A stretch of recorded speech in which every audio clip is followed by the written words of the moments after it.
Yo, magandang araw sa inyo mga bayano. Welcome back ulit dito sa ating channel. And sa video ito, update lang tayo dito sa lineup ng Gilas Pilipinas para sa FIBA World Cup 2027 Asian Qualifiers Window 4. So, yung Window 4 mga boys, gaganapin yan dito sa Pilipinas ngayong August 26 kontra sa Jordan and August 28 naman kontra sa Iran. So, eto na nga, naglabas na ng 14-man pool lineup mga bayan, no? Itong si Coach Tim Cone. Ayan.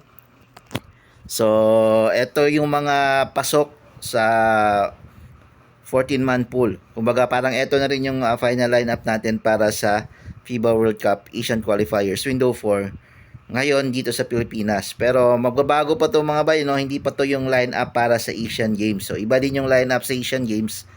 Iba din yung sa FIBA World Cup qualifiers. Ayan, kasi may mga players na hindi qualified dito sa World Cup qualifiers pero qualified sila sa SEA Games.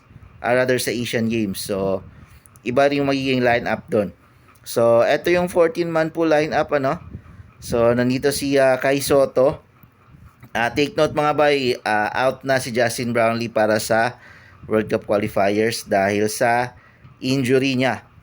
Okay, and posibleng maging out din siya para sa Asian Games.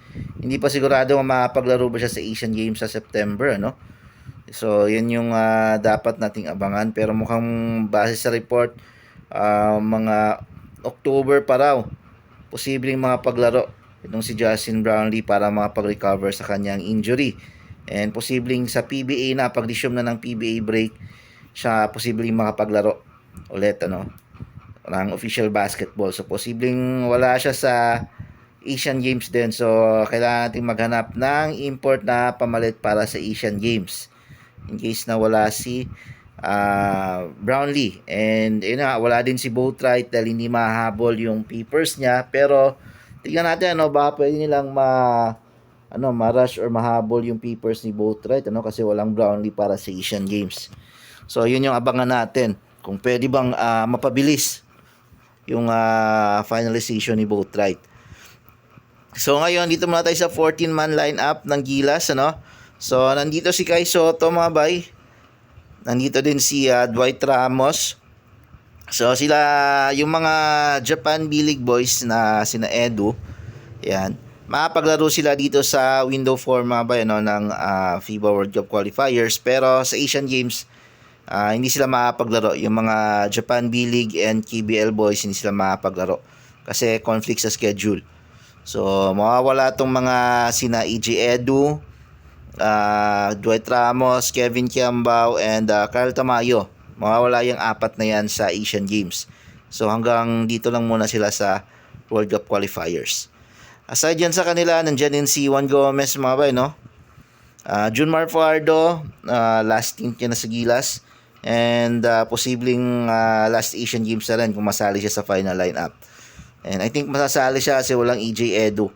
So kailangan natin ng malaki. Baka nga makapasok pa si Japet Aguilar siguro dun sa Asian Games. Pero hindi natin masasabi pa kasi may mga bagong bigs na napasok dito katulad nitong si Justin Aranya na titingnan kung magiging maganda yung performance niya dito sa World Cup qualifiers and pwede ba siyang madala para sa Asian Games.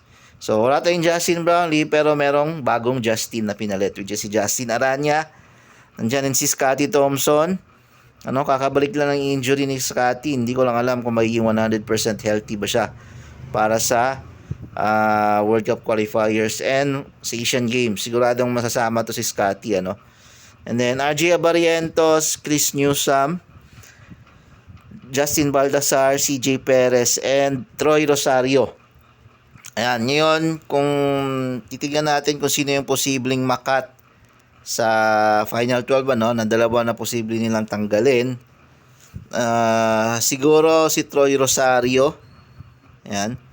Troy Rosario or Justin Aranya siguro.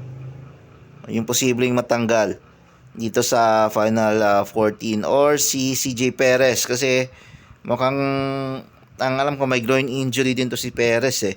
So hindi ko lang alam kung fully healthy na ba siya paglaro. So posibleng nandito sa tatlong to, Aranya, Perez, Rosario yung posibleng matanggal ano, or baka si Baltasar.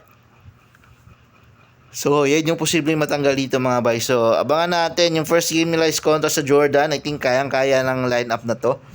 Tapatan yung Jordan based dun sa naging performance nila sa Jones Cup, ano.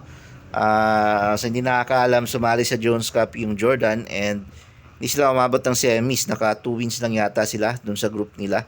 So, wala din silang naturalized player sa pagkakaalam ko para dito sa World Cup qualifier. So, match na match lang. And kayang-kayang talunin ng Gilas yung Jordan since home court din naman natin to.